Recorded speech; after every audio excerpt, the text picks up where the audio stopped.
mid walba meeshaan joogo ardaydeeda ka mid ah qof iskaabila kuma jiro all of the wall xaasi waliin caruuran ugu joogto in lagu arko wixii ugu dhacay ninka isku dhigtaan cabsi khalkhal walbahaar rafaad silac saxrin ugu joognaa meeshaan dileen oo geystaan wax ay noo yareystaan ma laha ilaahay iskaga dacweena qof aan u dacwoona hadaa helaleen waa ugu dacwooleen halkan waa isgoyska kilomitir 4 ee magaalada Muqdisho waxaana halkan u soo shaqo tagay dadyo kala duwan oo goobo ganacsi oo halka ku yaala u soo shaqo doonta iyo kuwa laamiyada dhinacyadooda u soo shaqo taga oo ka shaqeysta waxaana ay ku shaqeystaan hadba waxyaabo kala duwan oo ay la soo fariisteen halka kuwa qaar xilfadahooda gaarka u ah ay ku shaqeystaan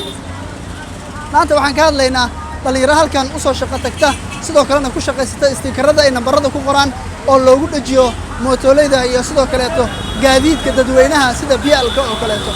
waxaana nambaradaasi ay marka dadka uga iibiyaan amaba ay gaadiidka noocyadiisa kala duwan sida bajaajka iyo kuwa biyalka uga iibiyaan qiimo kala duwan hadba qiimaha ay ka heli karaan qofka markaas joogo waxaa sidoo kaleeto ay dhalinyaradu ay noo sheegeen in caqabado kala duwan oo markaa ay kala kulmaan ciidamada dawladda qaarkood oo markaa ku handada sida ay noo sheegeen sidoo kaleeto mid ka mid ah dhalinyarada oo lagu magacaabo badbaceeye ayaa shaqadan markii ugu horreysay aasaasay waxa uu noo tababaray dhalinyaro kala duwan isagoo hadda waxa uu inoo sheegay in ay dadyo kala duwan oo meherado ganacsi leh ay ku xayeysiistaan ganacsigooda asigoo hadlayana hadalkiisa waxaa ka mid ah waxaan soo bilaabay ku dhawaad horta waxaan wadaa abaaro gaarayaan iyo 6 sano shaqadan waxaan ahaa nin artist ah jiray markayga hore oo shaqadeeda waxay ahayd ninka darbiyalka wax ku soo sawiray sheybaarada iyo maqaawiyinka biibitaalka iyo sida meheradaha ganacsiga dadka kale kararka rinji farshaxanka ku shaqeey jiray ahaa jiray marka waxaan gadaal ka ogaaday in bulshada oo magaalada Muqdisho ku nool kuwan beelka bajaajada wato beelada caadiga caasiga wato kuwan bajaajka wataba waxaan ogaaday in ay u baahi qabaan nambarada EVC Plus-ka maalin kamid ah caasi soo raacay caasigaas iyo waxa isku dhacay qof gaariga saarnaa waxaan ku fardaamiyay lambarada ana wata mid kamid ah marka abal waxaan ku shaqeyn jiray rinji iyo qalan kadib waxaan xiriir la yeeshay shirkaddan lagu magacaabo Sajid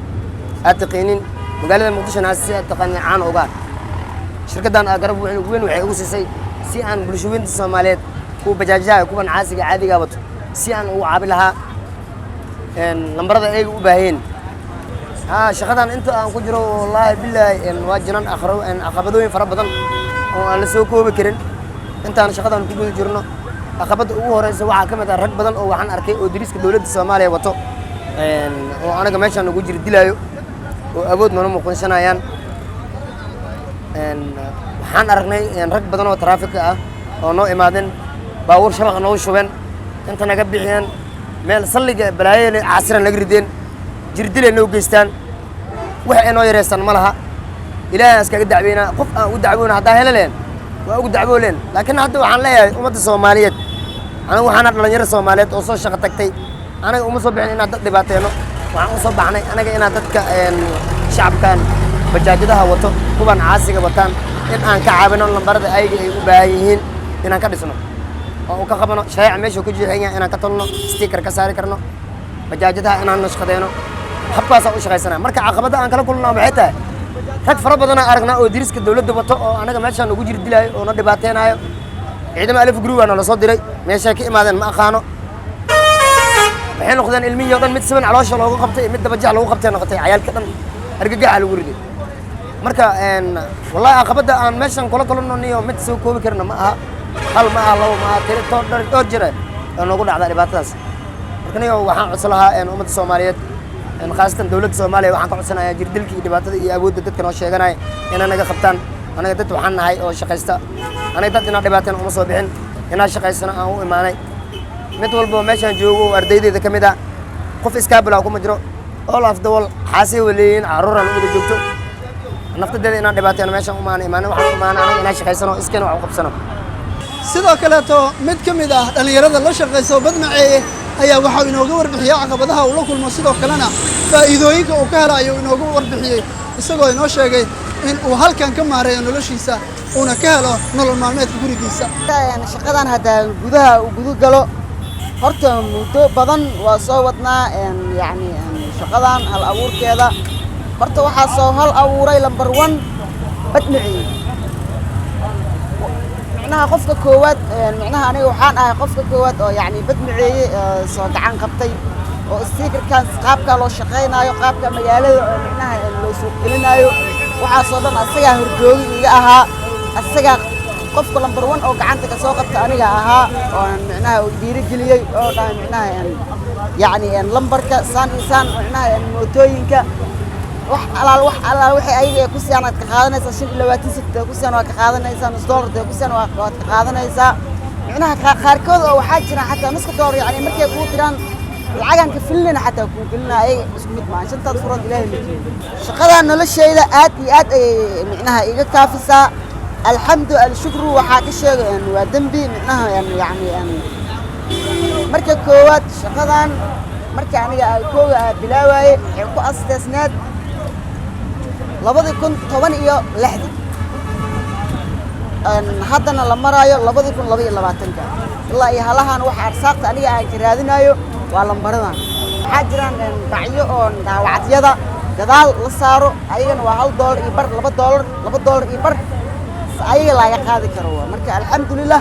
yani waxa ka sheego waa dambi nolol maalmeedkeena waa naga kaafisa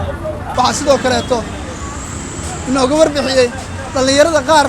ee ku xamaashaha bajaajka oo sheegay in ay ku qabaan faa'iido xoog leh maadaama ay dadka inta badan ay nabaradooda qaldi jireen markii hore haatanna ay taasi si ka duwan ay ku helaan taasi oo ah in lacagihii dadka ay ugu talagaleen ay helaan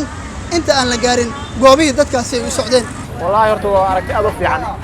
aadan loogu baahi qabay sababtoo ah waa dareemi kartaa qofka markuu bajaaj leeyahay waxa laga yaabaa dadka isku mid maahan qofaa iska buuqsan qofaa barbaran furan yahay lambarkiisa inuu xataa qaldaa laga yaabaa marka ayaga lambarkaaga saxaanta kugu dhajinayaan qofkii gadaal saarnaa markaas aawaday lambarkaaga waa u jeedaa lacagta ku tuuraa adoo wadada dhaxwa sii wado lacagtaada ku sii tuuraa oo kaasi digaa hadhow inta yani inta degi lahayo oo lambarkaaga shayga uu sii lahayo marka shaqo wanaagsan ay hayaan waxaan leeyahay shaqada haysiin sii laba jibaara bajaajleyda runtii aad ugu raysata bajaajley kaliya maana xataa caasileyda xitaa gaar gacanleyda way ka qaadataa lambarada marka runtii aad ugu faraxsanahay waxa la horu socda dalkiina si wada runtii ay xataa shirkado waaweyn yani ay bandhig u sameeyaan oo ay ka soo qaadaan baalaan ayaga xataa aad ugu faa'iiday marka waa soo dhaweynaa waxaan leenahay si socda meeshii si wada dalkiina runtii saaxiibkii badmaciya ugu horeeyo marka oo maxaa la yiraahdaa yarkii hadda ii qoray nambarada waa rag ugu culus markii ugu miisaanka culus aadka noola shaqeeya markay noqoto nambar qoris aad nooga caawi jiray oo ilaa hadda u taagan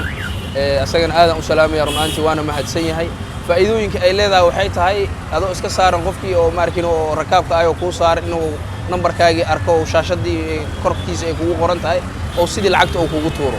marka faa'iidaasna way leedahay oo markiin qofkii nambarkii kor ma uga sheegaysid oo u jeedaa isla markii dhag uu ku tuuraa lacagtina ma ku dhibtoonaysid qofkii nambarkii u jeedaa isla markii hore kaaga tuuraa runtii aad u dadaalaa waa nin dadaal badan maanta oo maxaa la yiraahdaa halkan number 4 laamiyada iyo shaariicada wuxuu u wareegaa si uu uga qabtiro adeeg oo bulshada u haayo oo adeeg aad u muhiimsan oo qaasatan bajaajleyda iyo markiin oo darawalada caasiyada oo ayagana uu caawiyo laakiin annaga ugu badan inta uu caawiyo oo markiin oo stiikaradan iyo waxaan oo markiin oo si free oo ku siiyo waana ku mahadsan yahay runtii 100% waa u mahad celinayaa aad iyo aad u mahadsantiin idinkana sidoo kale kaameramanka iyo dhammaan wariyaha ay wareysanayo aad u mahadsan dhalinyaradan ayaa waxay hormuud u yihiin kuwa kale ee shaqo la'aanta ay hayso oo markaa doonaya inay shaqooyin sameystaan sidoo kalena ay sameystaan xirfado kale ay ku shaqeystaan kuwaasi oo ku maareyn kara noloshooda. Sayd Xabsade kanaalka Gal Ganacsi Muqdisho.